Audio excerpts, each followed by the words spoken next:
आप हैं हाँसी एक्सप्रेस न्यूज़ के साथ। सच्ची और निष्पक्ष खबरों के लिए देखते रहिए हाँसी एक्सप्रेस न्यूज़ चैनल। और हाँ दोस्तों, चैनल को सब्सक्राइब, लाइक और शेयर करना ना भूलें। हमारे हरियाणा प्रदेश के बहुत ही यशस्वी प्रदेशाध्यक्ष माननीय मोहनलाल बड़ोली जी पहली बार कार्यालय में पहुंचे हैं। आज कार्यालय का शुभारंभ माननीय बड़ोली जी के करकमलों द्वारा हुआ है और आप सब साथियों का भी, छायाकर बंधुओं का, प्रेस के सभी साथियों का यहाँ पहुँचने पर स्वागत है, अभिनंदन है। मैं माननीय बड़ोली जी से अनुरोध करूँगा कि वो हम यहाँ पर पहुँचे, हाँसी जिले के छायाकर व पत्रकार बंधुओं का मार्गदर्शन करें। आज जो संगठन की दृष्टि से हाँसी को भारतीय जनता पार्टी का काम करने के लिए जो जिला हमने डिक्लेयर किया है और उस में 3 विधानसभा है और उसका पार्टी का काम करने के लिए जो एक कार्यालय का आज शुभारंभ हुआ है, जैसा हमारे जिलाध्यक्ष अशोक जी ने बताया है, साथ में हमारे सरकार के मंत्री कृष्ण बेदी जी, विनोद ब्याणा जी हमारे विधायक और दीपक शर्मा जी हमारे इस संगठन के, इस जिले के प्रभारी, और अपने विधायक रणधीर पनिहार जी और पार्टी के सभी कार्यकर्ता, आज सभी पत्रकार साथियों का भी मैं धन्यवाद करता हूं कि ये कार्यालय का जब शुभारंभ हुआ है तो पहली बार आपके साथ वार्तालाप करने का मौका मिला है। और आज भारतीय जनता पार्टी की हरियाणा में तीसरी बार सरकार है। लगातार नॉन स्टॉप हरियाणा विकास की दृष्टि से आगे बढ़ा है और संगठन का और सरकार का समन्वय अच्छा बना रहे, कार्यकर्ताओं की भागीदारी सरकार के काम में भी रहे और सेवा के काम में भी रहे। सरकार का काम है विकास के काम करना और भारतीय जनता पार्टी कार्यकर्ता का काम है सेवा करना, तो सेवा का केंद्र ये भारतीय जनता पार्टी का रहेगा।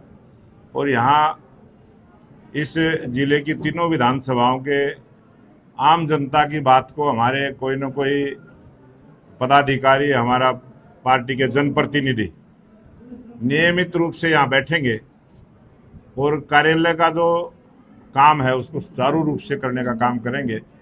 और हाँसी जिले की जो 3 विधानसभा हैं, मजबूत स्थिति भारतीय जनता पार्टी की बने, ये भारतीय जनता पार्टी का गढ़ बने, इस प्रकार की सोच रखते हुए आज हमने इस कार्यालय का उद्घाटन किया है। और हमारी संगठन की दृष्टि से नई टीम बनी है।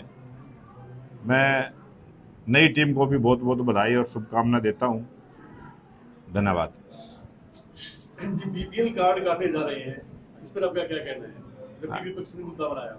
ये भारतीय जनता पार्टी की सरकार की सोच है कि देश से गरीबी दूर हो और जिस परिवार में रोजगार मिलेगा, जिस परिवार में किसी भी सरकारी योजना का लाभ लेते हुए जब वो गरीबी रेखा से ऊपर उठेगा, तो बहुत सारे परिवार ऐसे हैं जो गरीबी रेखा से ऊपर उठते हैं। और भारतीय जनता पार्टी की जब से 11 साल से सरकार बनी है, ये हमारा विजन है कि इस देश से गरीबी दूर हो। और गरीबों की जो पीले कार्ड की बात विपक्ष के लोग करते हैं, वो गरीबी का नाम लेके वोट मांगने का काम करते थे, गरीबी को लेके कुछ नहीं करते थे। हम गरीब जन कल्याण की योजनाओं को गरीब के घर तक पहुंचाने का काम करते हैं, उसी का ये आरोप लगा रहा था कि बीपीएल कार्ड थे, पहले तो बना दिए गरीबों को, वोट लेने के बाद भी वो काट दिए। ये इस प्रकार के झूठे आरोप विपक्ष का काम है, वो लगाता रहता है। लेकिन हरियाणा की जनता और इस देश की जनता जानती है कि भारतीय जनता पार्टी कथनी और करने में कोई अंतर नहीं है। हम जो कहेंगे वो करके भी दिखाएंगे और इस देश से गरीबी को समाप्त करने की हमारी पार्टी की योजना है, हमारी सरकार की योजना है, हम उसको लागू करेंगे। आरएसएस प्रमुख मोहन भागवत ने कहा कि 75 साल के बाद रिटायरमेंट ले लेनी चाहिए, तो क्या मोदी जी पर ये फॉर्मूला लागू होगा?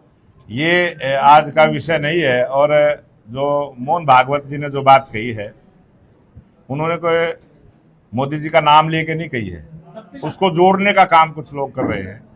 और उन्होंने एक विचार अपना दिया है और उस विचार पर भारतीय जनता पार्टी एक विचारधारा की पार्टी है और उस विचार पर चलती है। और समय आएगा तो उसका पता भी सबको चलेगा। भगवत मान का ये कहना कि 10,000 की आबादी वाले देश का सबसे बड़ा सम्मान मोदी जी ले रहे हैं, इसको आप कैसे देखें? ये भगवत मान जिस प्रकार की बयानबाजी कर रहे हैं, और आप पत्रकार हैं, आपके भी दिल को जरूर ठेस पहुंची होगी, क्योंकि देश के प्रधानमंत्री नरेंद्र मोदी जी ने देश के 140 करोड़ लोगों का मान सम्मान बढ़ाने का काम किया है, देश के गौरव को बढ़ाने का काम किया है।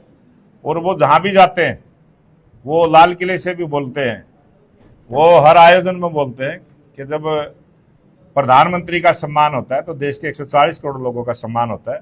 भगवत मान जिस प्रकार की टिप्पणियां करते हैं, जिस प्रकार का बयानबाजी करते हैं, इसके लिए भगवत मान ने माफी मांगनी चाहिए।